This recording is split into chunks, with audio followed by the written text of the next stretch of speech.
had a Halloween party last year. It ran pretty late and the last few people left around 3 a.m. After everyone left, I was outside in front of the house and a man no one knew was sweeping up the cans and cigarettes everyone left outside. We live in the city, so this isn't uncommon. He wasn't homeless, but he was clearly down on his luck and looking for tips. I didn't have any cash, but my roommate Matt ran inside to grab change for him. He told me he was pretty much on his last chance. It's hard to get a job on parole and he's just doing whatever he can.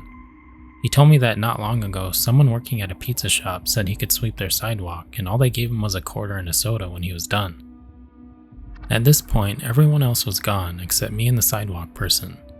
He seemed pretty harmless, so I went up to bed while he swept up the trash outside. About 30 minutes later, I heard a voice inside my house downstairs. "Matt, you got the soda?" I went downstairs immediately and saw that the door from our kitchen to our mudroom was closed. There's a door from the mudroom to the outside and no one ever closes the mudroom door. I went upstairs to get Matt and we walked to the mudroom door. I announced to whoever it was that I was going to open it and that they can just leave. Eventually, I got the courage to open it and no one was there, but the door was wide open. That's when we heard the click of a gun. It was a sidewalk guy standing behind us. I was dumb enough to leave my door unlocked, while some random person was outside while we went to bed. We already knew what he looked like, so he just tells us to turn around. When Matt and I were looking at him in the light, we noticed he had this defeated look on his face. It was strange. After he told us to turn around, he walked us up to our rooms and told us to empty our wallets and give him all of our cash and credit cards. He kept repeating to us that he wasn't interested in hurting us. He just wanted what we had in our wallets. After getting what he wanted, he slowly backed out of Matt's room and just sprinted downstairs. Of course, we were dumb enough to chase after him without a gun or any protection. When we started chasing after him, he made it out of the house just before one of us could grab him. With all of us running outside of the door, he books it down the street, where a damn car was waiting for him. I tried to get the license plate of the car, but it was way too dark.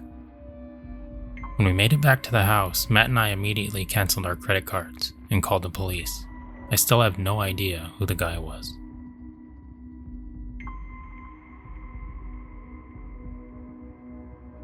This happened 12 years ago on Halloween night when I was 16. Back then I lived in a small town where most people lived out in the country.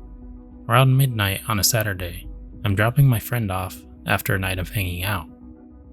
Neither of us weren't too big into trick-or-treating or even Halloween as a whole, so we just spend most of our time at each other's houses on Halloween. This friend lived way out in the country, and to get there you had to take a lot of winding roads with nothing on either side, and not many people traveled on them. There were a few houses, but most of them owned a lot of land, so they were spread out. I always hated dropping her off at night, because driving back alone was always creepy. Probably because I have seen way too many horror movies to know what can happen out in the middle of nowhere. After dropping her off, I'm being super careful, not only because of my irrational fear, but because of the drunks on Halloween who won't take the curves well while stupidly drinking and driving. I turn left on the last small street before I get to the main road, and this street has two major curves that you have to take slowly since they are pretty wide and almost back to back. As I'm coming up on the first curve, I start to slow down because I see three people dressed in all black walking and blocking the whole lane. It was frustrating at first because I thought they were just teenagers being annoying. As I slowly and carefully approach them, they make an even wider barrier so I can't pass. At this point, I'm at a full stop right in front of them. As I was paying attention to them with my headlights trained on these people, two more jumped out of nowhere and tried to get into my car, but thankfully my doors were locked. When they unsuccessfully tried to break into my car, the two on the left in front of me ran off to get something to try and break a window. This was when I took my chance and sped off. I heard something hit the back of my car, but I wasn't worried about it.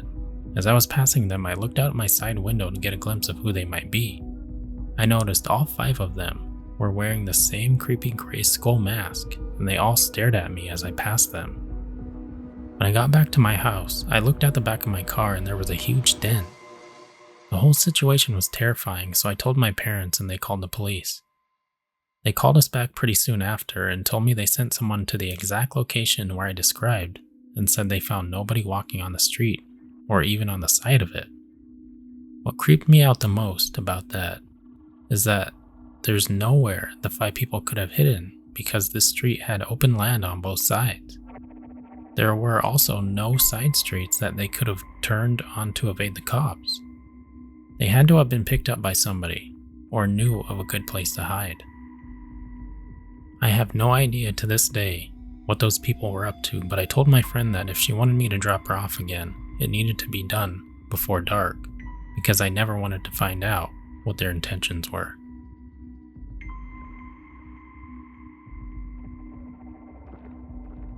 One Halloween, back when I was in middle school, me, my friend, and my 2 younger brothers and their friend went trick-or-treating.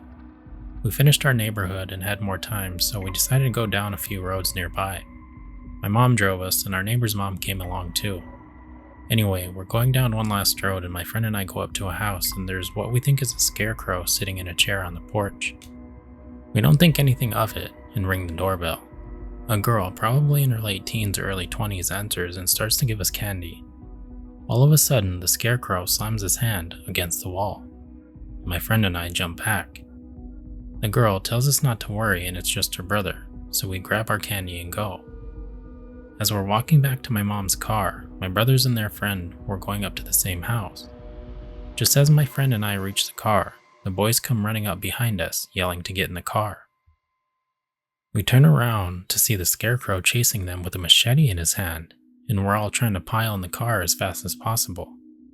We're almost all in when he catches up and tries to grab my youngest brother, but he makes it into the car and we lock the doors.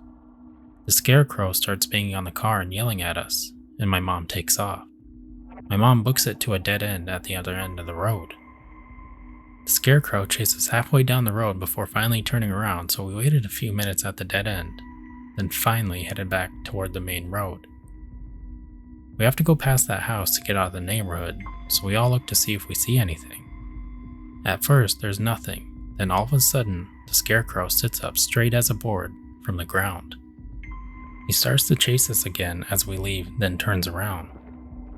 We went home and told my dad and the neighbor's dad what happened, and the neighbor's parents went over there, but there was no one around. The obvious thought is that it was some person in a costume that took it way too far, but even the adults were freaked out afterward. Every year after that, we avoided that road and that house.